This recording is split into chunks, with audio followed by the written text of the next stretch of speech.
नमस्कार, मैं प्रिया। आप देख रहे हैं आंचलिक खबरें, अपनों की खबर आप तक। आइए नजर डालते हैं दिन भर की बड़ी खबर पर। व्यापारियों, किसानों और मध्यम वर्ग के लिए राहत, संविधान पर अफवाहें फैलाने का विपक्ष पर आरोप। बुंदेलखंड के विकास में मोदी योगी सरकार की योजनाएं प्रभावी। एमएसएमई सेक्टर को 1.5 लाख करोड़ रुपए की गारंटी से मिलेगी मजबूत। झांसी उत्तर प्रदेश से कलाम कुरैशी की रिपोर्ट। झांसी में भारतीय जनता पार्टी के राष्ट्रीय महामंत्री और राज्यसभा सांसद अरुण कुमार सिंह ने 2025 के केंद्रीय बजट को आम जनता के लिए राहत देने वाला बताया। उन्होंने कहा कि यह बजट व्यापारियों, किसानों, वरिष्ठ नागरिकों, मीडिया और अन्य वर्गों के लिए लाभकारी है। उन्होंने कांग्रेस और समाजवादी पार्टी पर झूठ और फरेब की राजनीति करने का आरोप लगाया, विशेष रूप से संविधान को लेकर गलत सूचना फैलाने का आरोप लगाया। उन्होंने कहा कि झूठ की राजनीति एक बार सफल हो सकती है, लेकिन बार बार नहीं। जनता अब सोच समझ चुकी है और इसी कारण भाजपा को दिल्ली, हरियाणा, उत्तराखंड सहित कई राज्यों में प्रचंड जीत मिली है। उन्होंने कहा कि मोदी और योगी सरकार में बुंदेलखंड और उत्तर प्रदेश के विकास के लिए योजनाएं सफलतापूर्वक लागू की गई। इनमें हर घर जल, हर घर नल, आवास योजना, रोजगार के अवसर, गेहूं वितरण और डिफेंस कॉरिडोर जैसी योजनाएं शामिल हैं। उन्होंने दावा किया कि मोदी सरकार हर साल बुंदेलखंड को 3,500 करोड़ रुपए दे रही है, जबकि कांग्रेस ने 10 वर्षों में केवल 4,89,000 करोड़ रुपए दिए थे। इस तुलना से उन्होंने स्पष्ट किया कि मोदी सरकार बुंदेलखंड के विकास के लिए अधिक प्रतिबद्ध है। उन्होंने बताया कि बजट में मध्यम वर्ग और मीडिया को विशेष राहत दी गई है। 12 लाख रुपए तक की आय पर अब आयकर नहीं लगेगा, जिससे मध्यम वर्ग और पत्रकारों को सीधा लाभ मिलेगा। वरिष्ठ नागरिकों के लिए भी राहत दी गई है। 1 लाख रुपए तक की आय पर टीडीएस नहीं कटेगा, जिससे बुजुर्गों को वित्तीय सुरक्षा मिलेगी। टैक्स से जुड़ी अन्य राहतों में उन्होंने बताया कि करों में कई छूट दी गई है और रिवाइज की सीमा को 4 वर्ष तक बढ़ा दिया गया है। इससे करदाताओं को अपनी आय और खर्च को सही तरीके से समायोजित करने का अधिक समय मिलेगा। साथ ही पेनल्टी समाप्त कर दी गई है, जिससे लोगों को अतिरिक्त राहत मिलेगी। एमएसएमई, सूक्ष्म, लघु और मध्यम उद्योग सेक्टर को इस बजट में विशेष प्राथमिकता दी गई है। अरुण कुमार सिंह ने बताया कि एमएसएमई सेक्टर, जो देश की अर्थव्यवस्था की रीढ़ की हड्डी है, उसके लिए केंद्र सरकार ने 1.5 लाख करोड़ रुपए तक की गारंटी दी है। इससे छोटे और मध्यम व्यापारियों को बैंक से अधिक आसानी से ऋण मिल सकता है, जिससे वे अपने व्यवसाय को बढ़ा सकें। उन्होंने कांग्रेस, समाजवादी पार्टी, राहुल गांधी और अखिलेश यादव पर हमला बोलते हुए कहा कि इन दलों का एकमात्र उद्देश्य जनता को गुमराह करना है। उन्होंने उदाहरण देते हुए कहा कि कोरोना महामारी के दौरान विपक्षी दलों ने कोरोना वैक्सीन के खिलाफ दुष्प्रचार किया, लेकिन बाद में वही नेता अपनी जान बचाने के लिए उसी वैक्सीन को लगवाने के लिए आ गया। यह इस बात का प्रमाण है कि विपक्ष का कार्य सिर्फ जनता को भ्रमित करना और झूठी अफवाहें फैलाना है। संविधान को लेकर विपक्ष द्वारा फैलाई गई भ्रांतियों पर भी उन्होंने जवाब दिया। उन्होंने कहा कि विपक्ष ने यह अफवाह फैलाई कि भाजपा सरकार संविधान को बदलना चाहती है, जबकि सच्चाई ये है कि मोदी सरकार संविधान की मूल भावना को बनाए रखने के लिए प्रतिबद्ध है। जनता विपक्ष के झूठ को समझ चुकी है और यही कारण है कि भाजपा को देश के कई राज्यों में भारी बहुमत से जीत मिली है। उन्होंने कहा कि इस बजट में उत्तर प्रदेश के विकास को गति देने के लिए कई महत्वपूर्ण योजनाएं दी गई हैं। इनमें नए औद्योगिक park, defence corridor, media device park और रोजगार सृजन से जुड़ी कई योजनाएं शामिल हैं। इन योजनाओं से उत्तर प्रदेश में निवेश बढ़ेगा और लोगों को अधिक रोजगार के अवसर मिलेंगे। बुंदेलखंड के विशेष विकास पर उन्होंने कहा कि मोदी और योगी सरकार में क्षेत्र में कई योजनाएं लागू की गई हैं, जिनका सीधा लाभ आम जनता को मिला है। हर घर जल योजना के तहत प्रत्येक घर को स्वच्छ पेयजल उपलब्ध कराया गया है। डिफेंस कॉरिडोर के तहत इस क्षेत्र को रक्षा उत्पादन का केंद्र बनाने की दिशा में कार्य किया जा रहा है, जिससे स्थानीय युवाओं को रोजगार के अधिक अवसर मिलेंगे। उन्होंने कहा कि भाजपा सरकार के प्रयासों से उत्तर प्रदेश में आधारभूत संरचना में भी उल्लेखनीय सुधार हुआ है। सड़क, रेल और हवाई मार्गों का विस्तार किया गया है, जिससे राज्य की कनेक्टिविटी बेहतर हुई है। इससे व्यापार और पर्यटन को भी बढ़ावा मिलेगा। कृषि क्षेत्र पर चर्चा करते हुए उन्होंने बताया कि किसानों के लिए कई योजनाएं लागू की गई हैं। न्यूनतम समर्थन मूल्य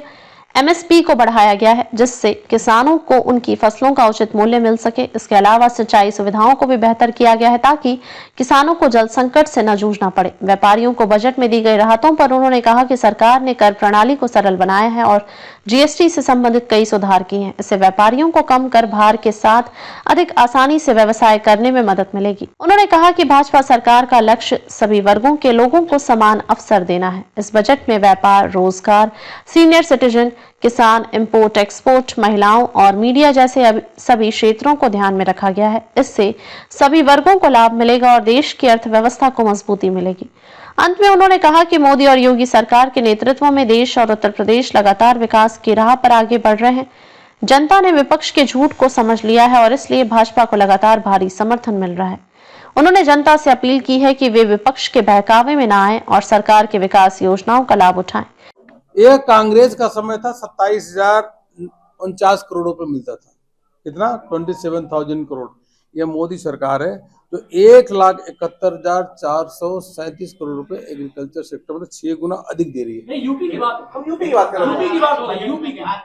या तो कृषि मंत्री को डाटा की जानकारी नहीं है। देखो एक मिनट भैया, मोदी जी बोल रहे हैं तो मंत्री जी को डाटा की जानकारी नहीं है क्या? अब मैं मंत्री जी को दे दूंगा। 9,58,00,000 अगर पीएम किसान सम्मान निधि के अंतर्गत पूरे देश भर में मिल रहा है तो 9,58,00,000 में 2,25,00,000 किसानों को सीधा पैसा मिल रहा है तो डेवलपमेंट सेक्टर की बात कर रहे हैं, सम्मान निधि तो पहुंच ही रही है। आप जब नेचुरल फार्मिंग की बात करते हैं, आप सीएम की बात करते हैं, हम डिटेल दे आप कहते हैं कि ऐसा है कि उनको प्रदेश सरकार को उन्होंने कहा कि हम 250 करोड़ रुपए तो लेके आए हैं वर्ल्ड बैंक से। अरे भाई 2% के ब्याज पे। ऐसा है कि एक मिनट उन्होंने इसी बात पे आगे देखो पैसा दीजिए हम। देखो, ये तो अच्छी बात है, जो स्वाभाविक सी बात है। जो प्रदेश के लोग होते हैं वो कहते हैं हमको और पैसा दो। अच्छा, कहने चीज में क्या दिक्कत है? विपक्ष कह रहा है कि बजट में बिहार की बहार है या बिहार ही बिहार है, इसका क्या कहना है? अब तो आपका शंका दूर हो गया कि उत्तर प्रदेश को क्या मिला। मैं सारी चीजें कहिए तो इसको पढ़ दो, 1 घंटा लगेगा। देखिए उत्तर प्रदेश को क्या मिला भाई, देखो चलो देखो सुनो भाई, प्रचंड जीत भारतीय जनता पार्टी की मोदी जी के नेतृत्व में हुई है। और कांग्रेस हो चाहे समाजवादी पार्टी हो, ये 0 पे ही रहते हैं। अखिलेश यादव को बयान आया, उन्होंने कहा मिल्कीपुर में ऐसे लोगों को दिलवाया गया है जो जीवित भी नहीं है, भाजपा ने चल दी। देखिए अखिलेश यादव, मैं बताएं कि वह उत्तर प्रदेश की जनता उनसे ऊब चुकी है। आपने देखा 2017 को चुनाव में 3/4 बहुमत से बीजेपी जीती। हमारे 325 सीटें आई थी हमारे अलायंस में लाकर के। उसके बाद फिर चुनाव हुआ, फिर हम प्रचंड बहुमत से जीते। हम समाजवादी पार्टी साफ हो गई। लोकसभा के समय उन्होंने झूठ फरेब बोल करके किसी तरीके से गुमराह करने की कोशिश की, लेकिन काट की हांडी एक ही बार चढ़ती, बार बार नहीं चढ़ती। और उत्तर प्रदेश की जनता ने देख लिया कि ये अखिलेश यादव जो दंगा कराने में माहिर, अपराधीकरण को प्रोत्साहन करने में माहिर समाजवादी पार्टी, इसलिए उनको बार बार हारना पड़ रहा है। जब कुंदरकी हार सकते हैं, मिल्कीपुर से लेकर सभी सीटें हारेंगे। उनका जीतने का कोई संभावना नहीं है, यह मानते हैं। अब तो ये कह रहे हैं कि हम सबसे बड़े हिंदू हैं। देखिए इनकी एक फितरत बन गई है, चाहे ये हो चाहे कांग्रेस के लोग हो। यह लोग हमेशा हमारे सनातन, हमारे धर्म, हमारे संस्कृति है या भारत के मान सम्मान पे हमेशा चोट पहुंचाने का काम करते हैं। जब कोविड का समय आया तो वह भी लोग बचाने के लिए नहीं, अलग अलग प्रश्न चिन्ह खड़ा करते थे। भाजपा के कार्यकर्ता अपने प्राणों की चिंता नहीं करते थे, लोगों की जान बचाने के लिए सड़क पे निकले। सरकार भी मेहनत की। वैक्सीन आई तो वैक्सीन के समय चाहे अखिलेश यादव हो चाहे राहुल गांधी जी हो, ये सब लोग ये मोदी वैक्सीन करके बदनाम करने की कोशिश किया। अंत में अखिलेश जी भी, उनके पिताजी भी, राहुल जी भी, उनकी अम्मा भी और उनके जो है भाई, उनके बहन भी, उनके जीजा भी, सब लोगों ने वही वैक्सीन लगा के अपनी जान बचाई। और अब कुंभ आ गया तो कुंभ में भी बदनाम करने की कोशिश की। ऐसे स्टेटमेंट शर्म आती है कि कांग्रेस के समाजवादी पार्टी के लोग ऐसे स्टेटमेंट देते हैं। करोड़ों हिंदू आप देखिए जो कितनी दूर से रामेश्वरम, कन्याकुमारी से लेकर श्रीनगर से आते हैं और डुबकी लगाते हैं, अनेकों कष्ट के बावजूद भी उनकी भावनाओं को आहत करने का काम करते हैं और फिर खुद भी जाके छिप के डुबकी लगाते हैं। इनको भगवान नहीं माफ करेगा। अखिलेश जी ने एक चीज और कही है कि मेक इन इंडिया फेल है, अगर वो सफल होता तो लोग बाहर नहीं जा रहे। अरे अखिलेश यादव खुद ही फेल है।